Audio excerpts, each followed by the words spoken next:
कुएं के नीचे कोई रहता है, एक सच्ची घटना से प्रेरित। हमारे गांव का नाम सिरसिया है। बिहार और झारखंड की सीमा पर बसा एक छोटा सा गांव।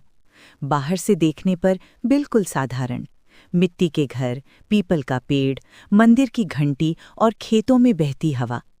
लेकिन इस गांव में एक जगह ऐसी है जिसके पास कोई रात में नहीं जाता। पुराना कुआं। ये कुआं गांव के आखिरी छोर पर है। कहते हैं आज से लगभग 30 साल पहले वहां पानी अचानक सूख गया था। उसके बाद से कुएं से अजीब आवाजें आने लगीं, कभी रोने की, कभी हंसने की और कभी ऐसे जैसे कोई लोहे से पत्थर को खरोंच रहा हो। गांव वालों ने उसे ढक दिया, लेकिन किसी ने उसे कभी पूरी तरह बंद नहीं किया। मैं तब 12 साल का था। मेरे पिता सरकारी स्कूल में मास्टर थे और हम हाल ही में शहर से गांव लौटे थे। गांव वालों की कहानियां मुझे डरावनी कम और मज़ेदार ज़्यादा लगती थीं। मैं मानता था कि ये सब अंधविश्वास है।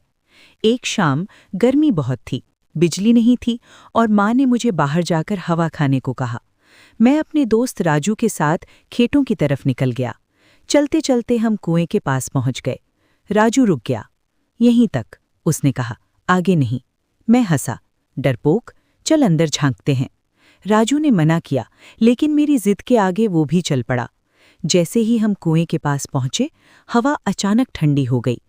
पीपल के पत्ते बिना हवा के हिलने लगे। मैंने मोबाइल की टॉर्च जलाई और कुएं के अंदर झांका। नीचे अंधेरा था, असामान्य रूप से गहरा।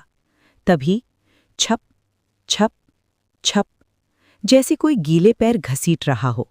राजू ने मेरा हाथ कसकर पकड़ लिया। चल यार, कुछ गड़बड़ है।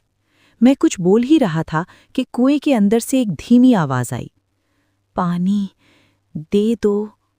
मेरे रोंगटे खड़े हो गए। ये आवाज किसी बूढ़े आदमी की नहीं थी, न बच्चे की, कुछ बीच का टूटा हुआ स्वर। हम दोनों भागे। उस रात मैं सो नहीं पाया। आंख बंद करते ही वही आवाज कानों में गूंजती, पानी दे दो। अगले दिन गांव में खबर फैली कि राजू को तेज बुखार हो गया है। वो बड़बड़ा रहा था, बार बार कह रहा था, कुआं, वो नीचे से आ रहा है। तीसरे दिन राजू मर गया। डॉक्टरों ने कहा ब्रेन फीवर। गांव वालों ने कहा कुएं वाला ले गया। इसके बाद अजीब घटनाएं शुरू हुईं। हर अमावस की रात कुएं के पास से किसी के चलने की आवाज आती, कभी किसी औरत के रोने की, कभी किसी बच्चे के हंसने की। एक रात मेरी माँ ने देखा कि हमारे आंगन में गीले पैरों के निशान थे, कुएं की दिशा से आते हुए और घर के दरवाजे पर खत्म होते हुए। मेरे पिता अब भी नहीं मानते थे। एक रात बारिश हो रही थी, बिजली चमक रही थी।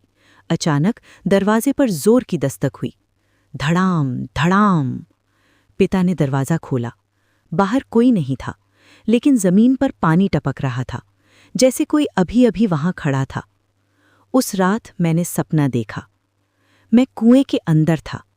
पानी नहीं था, सिर्फ हड्डियां थीं, सैकड़ों। और बीच में एक औरत बैठी थी। उसके बाल चेहरे पर बिखरे थे, आंखें पूरी तरह काली। उसने मेरी तरफ देखा और बोली, अब तुम बारी हो। मैं चीख कर उठा। अगले दिन गांव के सबसे बूढ़े आदमी दीनू बाबा ने मेरे पिता को बुलाया। उन्होंने बताया कि 30 साल पहले गांव में एक औरत थी, कमला। उस पर चुड़ैल होने का आरोप लगाया गया। लोगों ने उसे पीटा और आधी रात को इसी कुएं में फेंक दिया, जिंदा। मरते वक्त उसने कहा था, जब तक इस कुएं में पानी नहीं भरेगा, मैं किसी को जीने नहीं दूंगी। और सच में कुआं सूख गया था। दीनू बाबा ने कहा, अब उसने बच्चे लेना शुरू कर दिया है। पिता का चेहरा पीला पड़ गया। उसी रात राजू के घर से चीख आई। उसकी छोटी बहन कुएं की तरफ चल दी थी, नींद में। किसी तरह उसे बचा लिया गया। अब गांव ने फैसला किया, कुएं को हमेशा के लिए बंद किया जाएगा। अगले दिन हवन हुआ। पंडित मंत्र पढ़ रहे थे। जैसे ही पहला पत्थर कुएं में गिराया गया, अंदर से एक जोरदार चीख आई, इतनी तेज कि पंडित के कान से खून निकल आया। आसमान अचानक काला हो गया। हवा में बदबू फैल गई, सड़े हुए मांस की।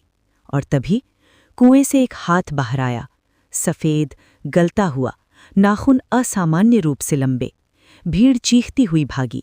मेरे पिता मुझे लेकर पीछे हटे, लेकिन मैं देख रहा था वो हाथ पत्थरों को पकड़कर ऊपर आ रहा था।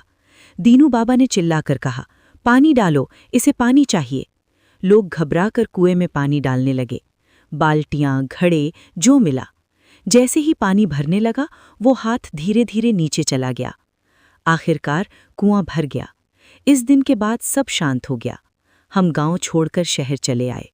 20 साल हो गए। पिछले महीने काम से लौटते वक्त मुझे उसी गांव से गुजरना पड़ा। जिज्ञासा में मैंने गाड़ी रोकी। कुआं अब भी वहां था, ढका हुआ, लेकिन उसके पास एक नई पटिया लगी थी। यहां पानी भर गया है, फिर भी रात में पास ना जाएं। मैं लौटने लगा, तभी मुझे पीछे से किसी के चलने की आवाज आई।